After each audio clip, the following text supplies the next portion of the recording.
अस्सलाम वालेकुम। First of all welcome to my YouTube channel. Students, आज हमारा लेक्चर नंबर 6 है, जहाँ से हम क्वेश्चन नंबर 21 से स्टार्ट करेंगे। और ये जो क्वेश्चन हैं ये थोड़े से डिफ़िकल्ट है, कॉम्प्लिकेटेड हैं। इनको सॉल्व करने के लिए आपको पहले बेसिक्स जो हैं रेशियो एंड प्रोपोर्शन की वो सीखना पड़ेंगी। अगर आप मेरे चैनल पे न्यू हैं तो 5 लेक्चर इसके ऊपर ऑलरेडी हो चुके हैं। प्ले लिस्ट में जाएँ, वहाँ पे जाके इन 5 लेक्चर्स को अच्छे तरीके से सुने और तब आप इन क्वेश्चन को सॉल्व करने के काबिल होंगे। इनका लिंक जो नीचे डिस्क्रिप्शन में अवेलेबल होगा। तो आइए आज हम स्टार्ट करते हैं क्वेश्चन नंबर 21 से।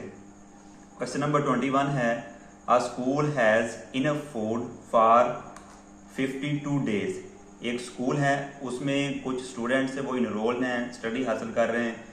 उनके लिए जो फूड अवेलेबल है वो 52 डेज के लिए इनफ है।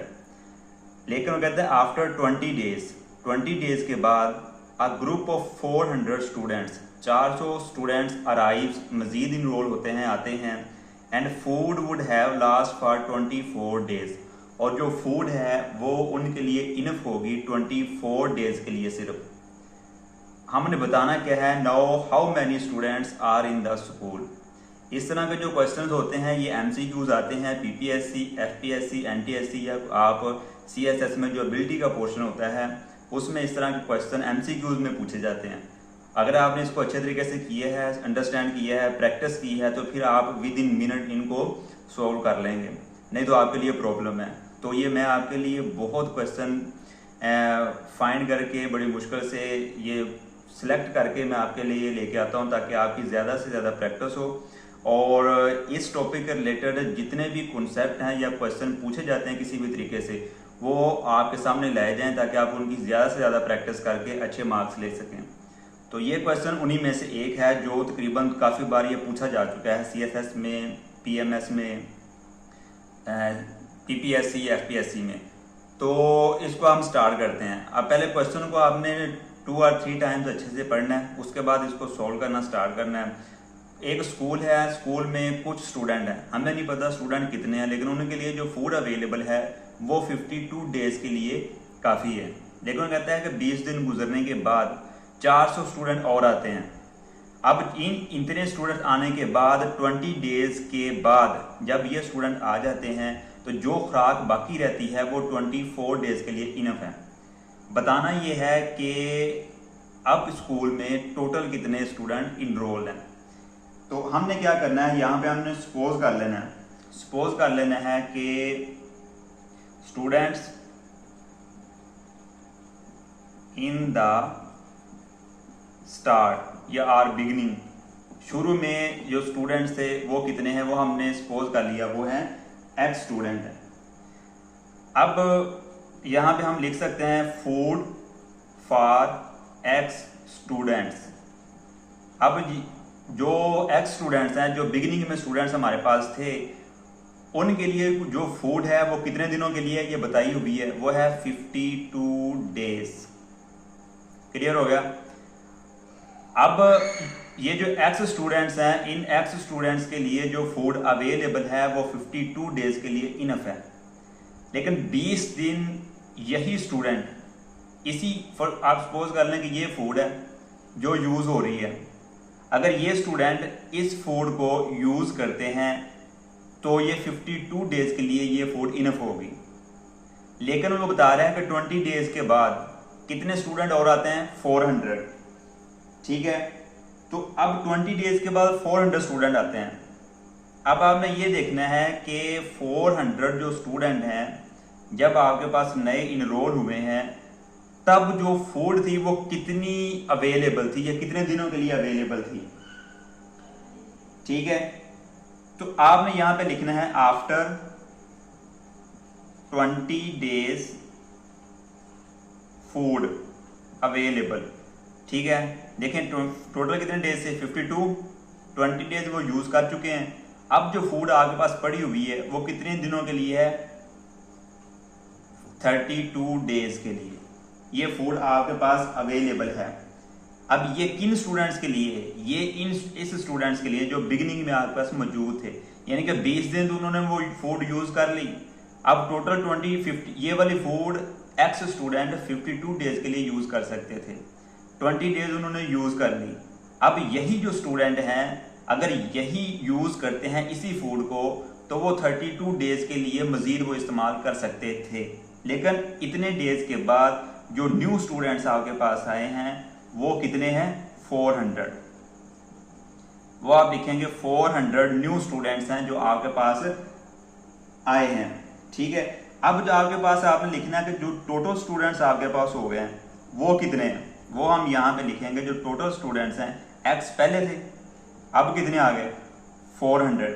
अब उसने आगे कंडीशन बताई हुई है कि अगर नए स्टूडेंट्स आपके पास आते हैं तो वो वही फूड जो 32 डेज के लिए बाकी रह गई थी वही फूड कितने दिनों के लिए हो जाती है 24 डेज के लिए। आप यहां पे लिख सकते हैं कि टोटल स्टूडेंट्स आपके पास कितने हैं x प्लस 400, इनके लिए जो फूड अवेलेबल है वो कितने दिनों के लिए हो जाएगी 52 डेज के लिए।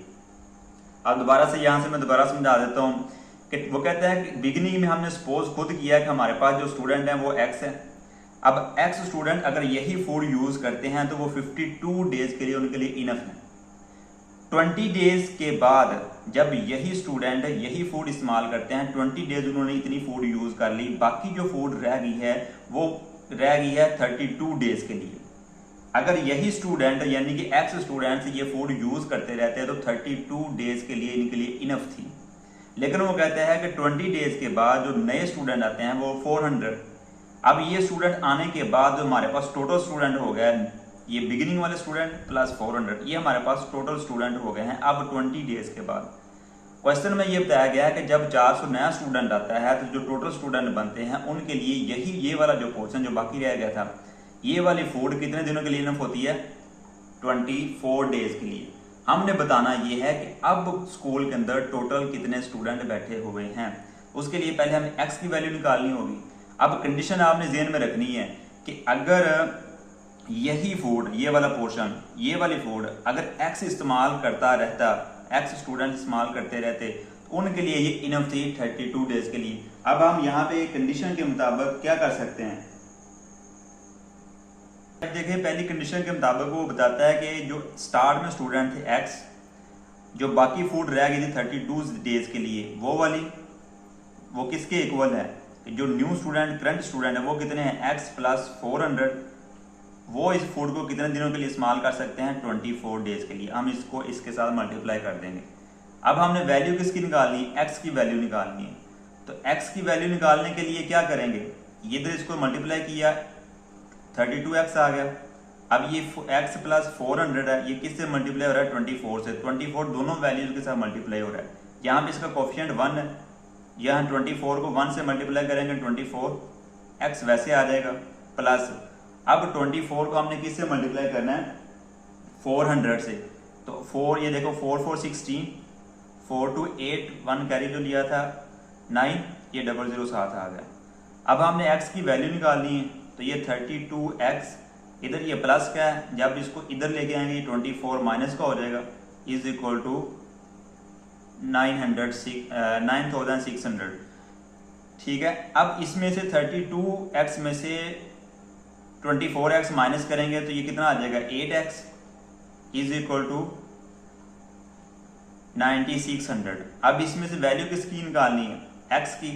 क्वेश्चन थोड़ा सा लेंथी है, इसको मैं थोड़ा सा रिमूव करता हूं, आप इसको स्क्रीनशॉट ले लें या इसको नोट कर लें। हमारे पास ये 8x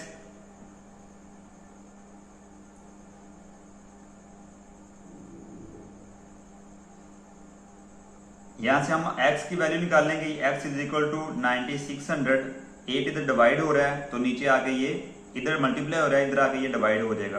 अब x की वैल्यू इस दोनों को हम डिवाइड करेंगे तो इसको डिवाइड कर सकते हैं 8 1 8, इधर आ गया 8 2 60, ये 007 आ गया। तो x की वैल्यू हमारे पास कितनी आ गई 1200। अब ये स्टूडेंट हैं जो स्टार्ट में हमारे पास थे, हमसे वो पूछ रहा है कि आपने ये बताना है कि how many students are in the school. अब स्कूल में कितने स्टूडेंट बैठे हुए हैं, तो टोटल स्टूडेंट मैंने आपको ये टर्म लिखवाई थी, टोटल स्टूडेंट जो हमारे पास आए थे वो कितने थे x प्लस 400। अब x की वैल्यू कितनी है 1200 प्लस 400। अब टोटल स्टूडेंट जो हमारे पास आए हैं वो कितने हैं 1600। ये इसका आंसर है।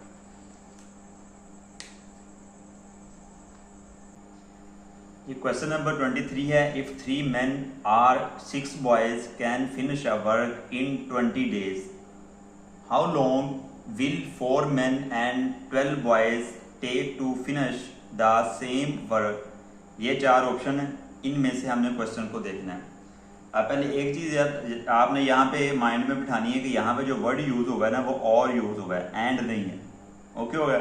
लेकिन यहाँ पे जो वर्ड यूज हुआ है इन दोनों के दरमियान वो एंड है, men and boys। यहाँ पे men are 6 boys। अब इसका मतलब ये है कि अगर 3 men वो काम करें या 6 boys वो काम करें, दोनों 20 days में वो काम कंप्लीट करते हैं। यानी कि अगर 3 men काम करते हैं वही काम तो वो उनको भी 20 दिन लगते हैं। अगर 6 boys काम करते हैं वही तो उनको भी कितने लगते हैं 20 days लगते हैं। अब यहाँ पे ये क्वेश्चन जो करना है ना, हमने क्या करना है, या तो मेन को बॉयज में कन्वर्ट कर देंगे या बॉयज को हम मेन में कन्वर्ट कर देंगे, ताकि जो रेशियो एंड प्रोपोर्शन का जो डायरेक्ट एंड इनडायरेक्ट प्रोपोर्शन का रूल हमने लेक्चर नंबर 2 या 3 में पढ़ा था उसके मुताबिक इस क्वेश्चन में सोल्व होना है। लेकिन उस क्वेश्चन में सोल्व करने के लिए हमें क्या चाहिए, इनको किसी एक फॉर्म में लेके आना है। अब वो कैसे लेके आना है अब वो मैं यहाँ पे बताने लगा हूँ आपको। अब देखिए क्वेश्चन में उसने क्या बताया, उसने ये बताया कि 3 men और इसका मतलब है 3 men और 6 boys, इनकी जो एफिशिएंसी है काम करने की वो इक्वल है। तो हम इसको यहाँ पे लिख सकते हैं। तो ये क्या आ जाएगा 6 boys। ठीक है। अब इसका मतलब क्या हुआ, इसका मतलब ये है अगर हम फर्ज करो यहाँ पे ये लिखते हैं 1 man, फिर 1 man किसके इक्वल होगा।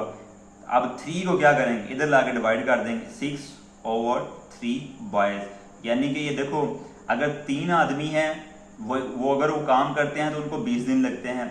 अगर बॉयज डबल होते हैं 6 हैं तो उनको भी उसी काम करने के लिए कितने दिन लगते हैं 20 डेज लगते हैं। अब इसका मतलब ये है कि जो 1 man होगा वो किसके इक्वल होगा 2 boys के।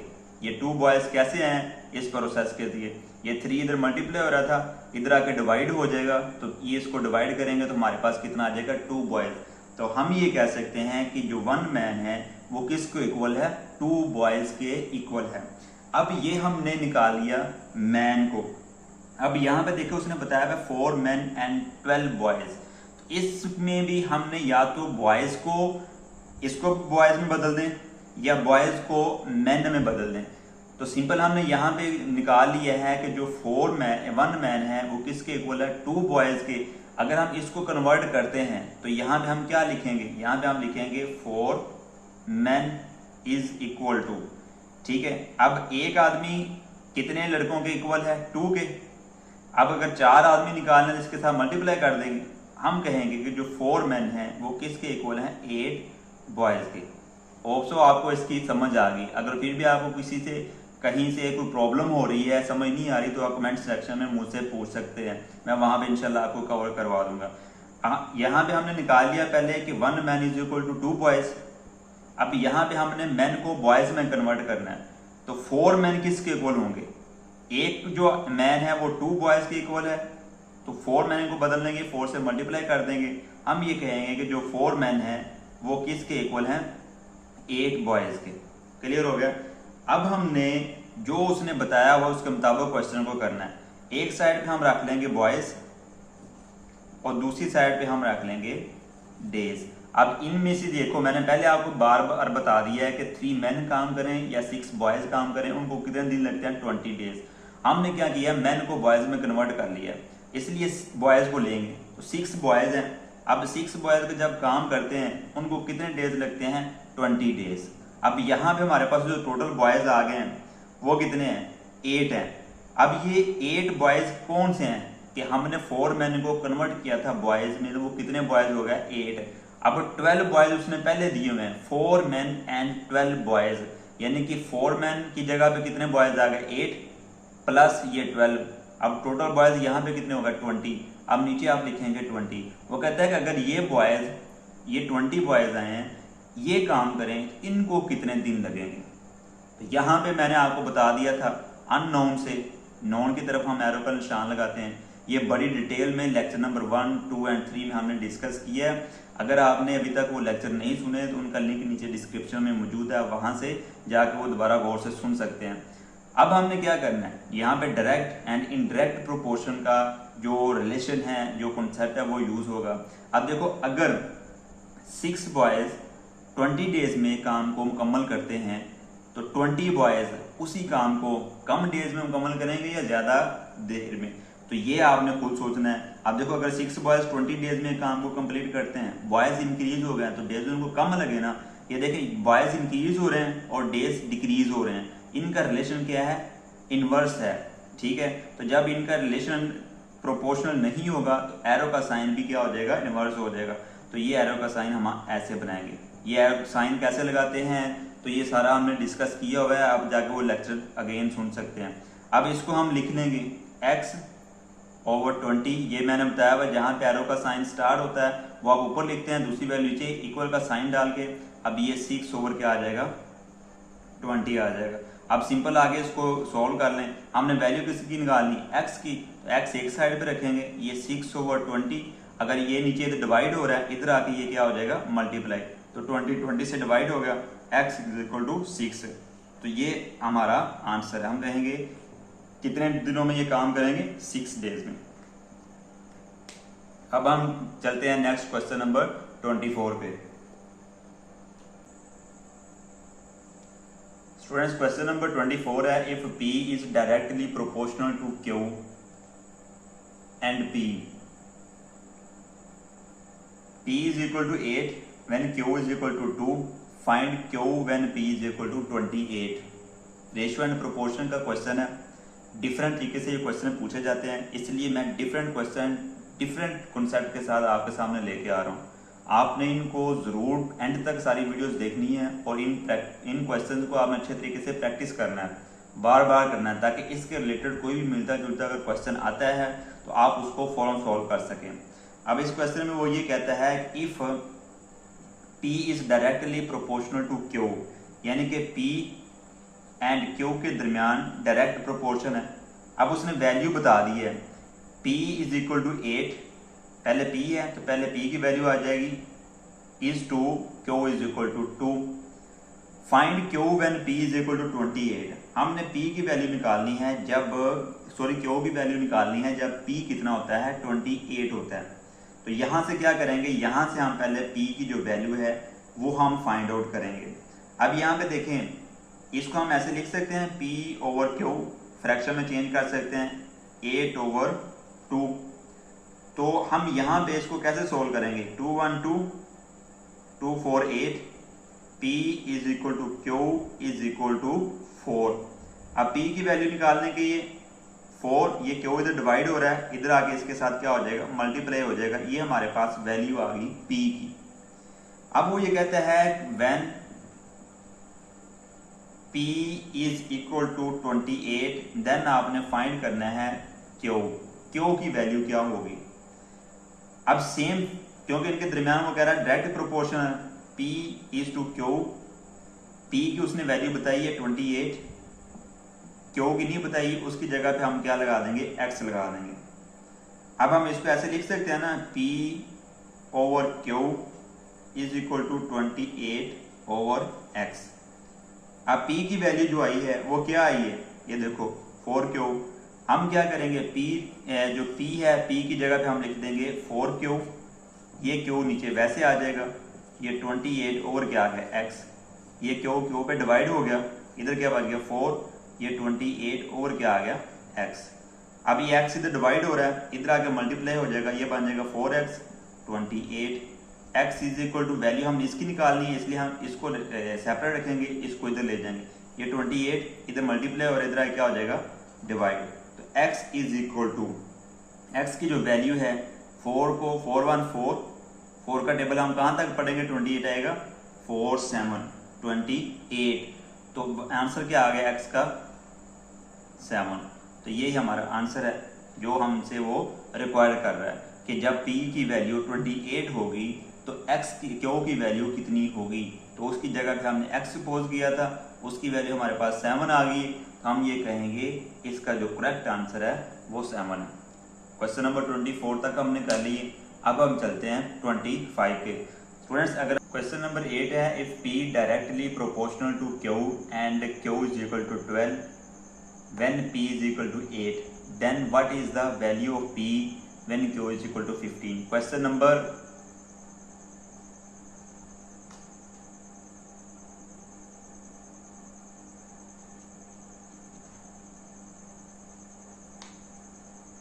Question number 25 same question number 24 की तरह है, लेकिन उसमें हमने वैल्यू फाइंड करनी थी Q की। अब यहाँ पे हमने वैल्यू फाइंड करनी है P की। तो तरीका और मेथड वही है। स्टूडेंट्स, मैं डिफरेंट क्वेश्चन आपके लिए लेके आ रहा हूँ। अगर आपको मेरा टीचिंग मेथड अच्छा लग रहा है और समझ आ रही है तो please subscribe my YouTube channel और बेल आइकॉन को आपने लाजमी क्लिक करना है, क्योंकि मैं आपके लिए हर टॉपिक को डिस्कस करने वाला हूँ। हर तरह की जो वीडियोज़ हैं और हर तरह का जो टॉपिक है वो आसान से आसान तरीके से समझाने की कोशिश करूँगा, ताकि आप ज़्यादा से ज़्यादा मैथ पोर्शन में नंबर ले सकें। क्वेश्चन नंबर 25 है, if P directly proportional to Q and Q is equal to 12 when P is equal to 8 then what is the value of P when Q is equal to 15। Same question वैसे ही है। एक तो बता रहा है इन दोनों के दरमियान डायरेक्टली प्रोपोर्शन है, तो हम इसको प्रोपोर्शन में शो करने के लिए P is equal to Q, ये इक्वल का साइन प्रोपोर्शन की जगह पे हम इस्तेमाल करते हैं। ये हमने पहले डिस्कस किया हुआ है क्वेश्चन नंबर लेक्चर नंबर 1, 2 और 3 में। अब P की वैल्यू उसने क्या बताई है 8, तो P पहले लिखा है 8 पहले लिखेंगे। Q की वैल्यू उसने 12 बताई है, Q बाद में लिखा है तो इसकी वैल्यू हम बाद में लिखेंगे। अब हम इसको फ्रैक्शन की सूरत में लिख लेंगे, P over Q is equal to 8 over 12। P over Q, अब यहाँ पे देखें ये एक टेबल पे डिवाइड हो रहे हैं दोनों, ये भी 4 पे हो रहा है 4 2 8, ये भी 4 पे हो रहा है 4 3 12, ये 2 ओवर क्या आ गया 3, यहाँ पे ये P है। क्लियर हो गया। अब यहाँ पे आगे हम इसको सोल्व कर सकते हैं। हमने यहाँ पे वैल्यू किसकी निकालेंगे P की, तो P को हम एक साइड पे रखेंगे, ये 2 ओवर 3 ऑलरेडी इधर है, Q इधर डिवाइड हो रहा है, इधर आके ये क्या हो जाएगा मल्टीप्लाई, तो ये P की हमारे पास यहाँ पे वैल्यू आ गई P is equal to 2 over 3 Q। अब दूसरी कंडीशन के मुताबिक वो ये कहता है अगर वैल्यू आपने P की फाइंड करनी है जब Q कितना हो 15, इसको दोबारा आप लिखें प्रोपोर्शनल की सूरत में P इज टू Q। अब P की वैल्यू नहीं है वो आप सपोज कर लेंगे वो X है, Q की वैल्यू उसने दी हुई है 15, वो आप यहाँ पे ऐसे लिख लेंगे। अब इसको फ्रैक्शन की शेप में लिखें, ये आ जाएगा P over Q is equal to X over 15। अब यहाँ पे ये देखें कि हमने जो P की वैल्यू है वो पहले ऑलरेडी निकाली थी, वो हम यहाँ पे लिख देंगे। P की जगह पे क्या लिखेंगे 2 ओवर 3 Q डिवाइडेड बाई ये Q वैसे नीचे हो जाएगा, ये इधर आ गया X ओवर 15, तो ये Q से क्या हो गया कैंसिल हो गया, इधर क्या आ गया 2 over 3 is equal to X over 15। हमने यहाँ पे वैल्यू किसकी निकालनी है, हमने यहाँ पे वैल्यू निकालनी है X की। अब X के साथ 15 डिवाइड हो रहा है तो इस साइड पे आके ये क्या हो जाएगा मल्टीप्लाई, तो ये क्या हमारे पास आ गया X। अब देखो 3 1 3 3 5 15, 2 मल्टीप्लाई X 2 मल्टीप्लाई क्या आ गया 5 इज इक्वल टू X, तो ये हमारे पास कितना आएगा 2 5 10 इज इक्वल टू X। तो ये X की वैल्यू हमने निकालनी थी, X की वैल्यू कितनी आ गई 10, तो बी ऑप्शन इज करेक्ट। आइए अब हम चलते हैं क्वेश्चन नंबर 26 की तरफ।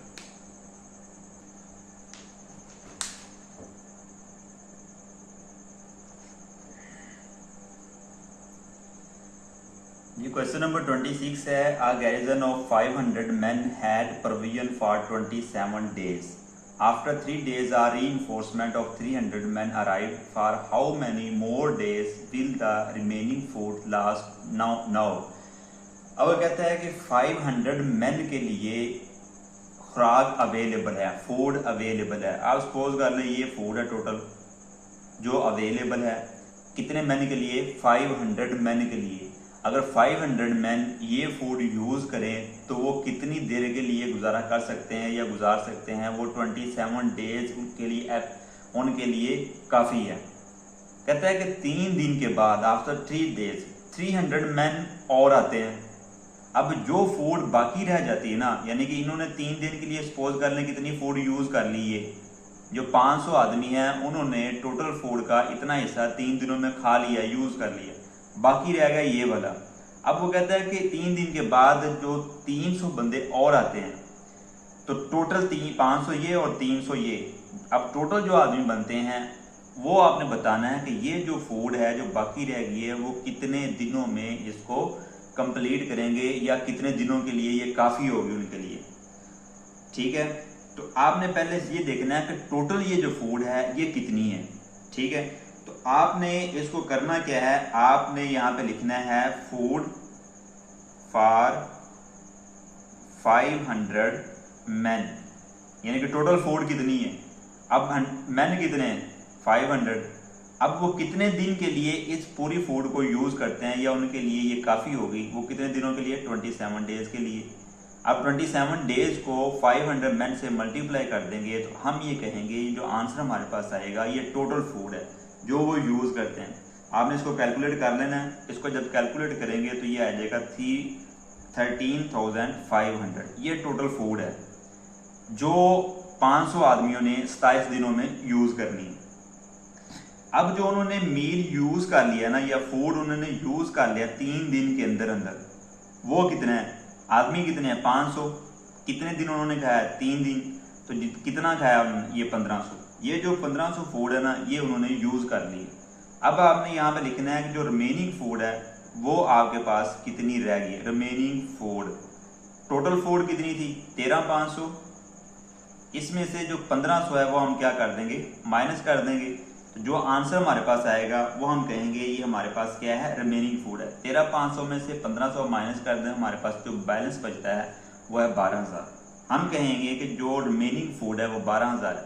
यही वो पूछ रहा है कि 300 मैन आते हैं 3 दिन के बाद, अब जो टोटल मैन बन गया ना 300 आने के बाद वो रिमेनिंग फूड को कितने डेज तक इस्तेमाल करेंगे। अब यहाँ पे देखें, अब रिमेनिंग फूड कितनी 12,000, टोटल मैन कितने हो गए 500 प्लस 300 800, इसके ऊपर हम इसको क्या कर देंगे, डिवाइड कर देंगे। अब इसको डिवाइड कर दें आप, ये 00 से कैंसिल हो गया। अब इसको आप डिवाइड करें, 120 को 8 पे डिवाइड करें, कितना आएगा 8 1 8, इधर 4 आ गया, 8 5 40।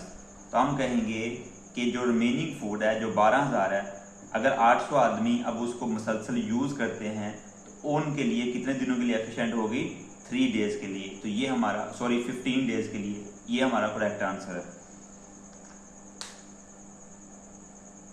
Question number 27 same question number 26 की तरह है और ये इस लेक्चर का लास्ट क्वेश्चन है। इसको हम डिस्कस करते हैं और जितने क्वेश्चन हमने इस लेक्चर में किए हैं या पहले 5 लेक्चर्स में हमने डिस्कस कर चुके हैं 27 तक, वो आपने बार बार उसकी प्रैक्टिस करनी है और ये मैक्सिमम में क्वेश्चन इस टॉपिक के रिलेटेड लेके आऊँगा ताकि आपकी मैक्सिमम प्रैक्टिस हो जाए। अब यहाँ पे क्वेश्चन नंबर 27 है, a garrison has provision for 12 days for 1000 men. At the end of second days, 200 more men were admitted. How long the food now last?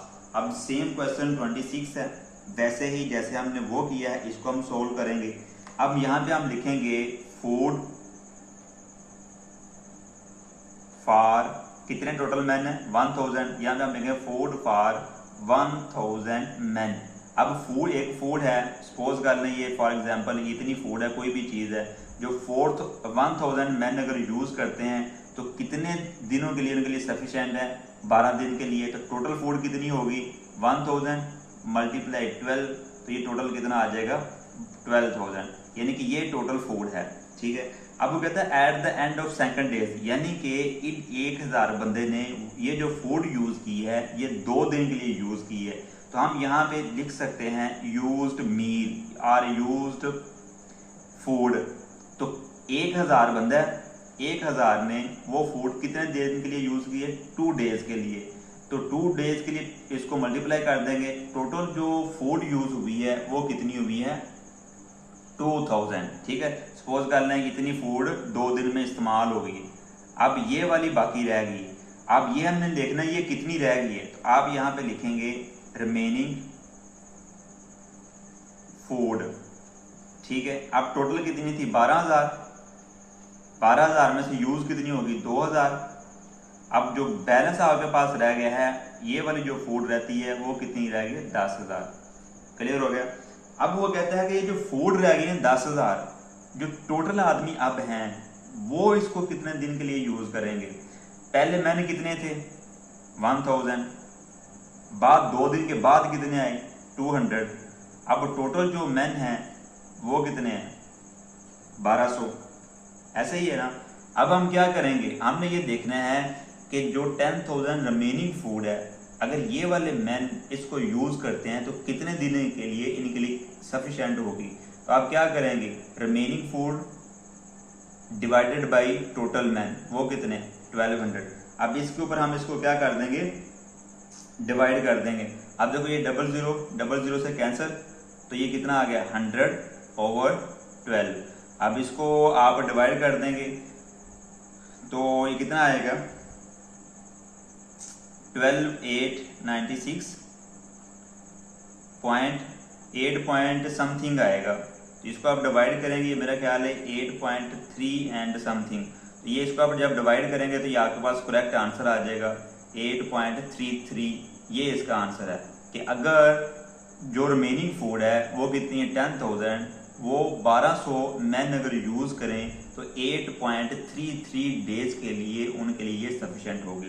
Students, ये हमारे क्वेश्चन नंबर 27 कंप्लीट हो गए। अगर इन्हीं क्वेश्चन तक आपको कोई प्रॉब्लम है तो कमेंट सेक्शन में आप मुझसे पूछ सकते हैं। और अगर आपको मेरा टीचिंग मेथड अच्छा लगा है, समझ आ रही है और नए नए क्वेश्चन आपको पसंद आ रहे हैं तो please subscribe my YouTube channel और बेल आइकन को आपने लाजमी क्लिक करना है, लाइक भी करना है, ताकि आने वाले जितने भी लेक्चर्स हैं वो आप तक फ़ौरन पहुंच सके। Thank you.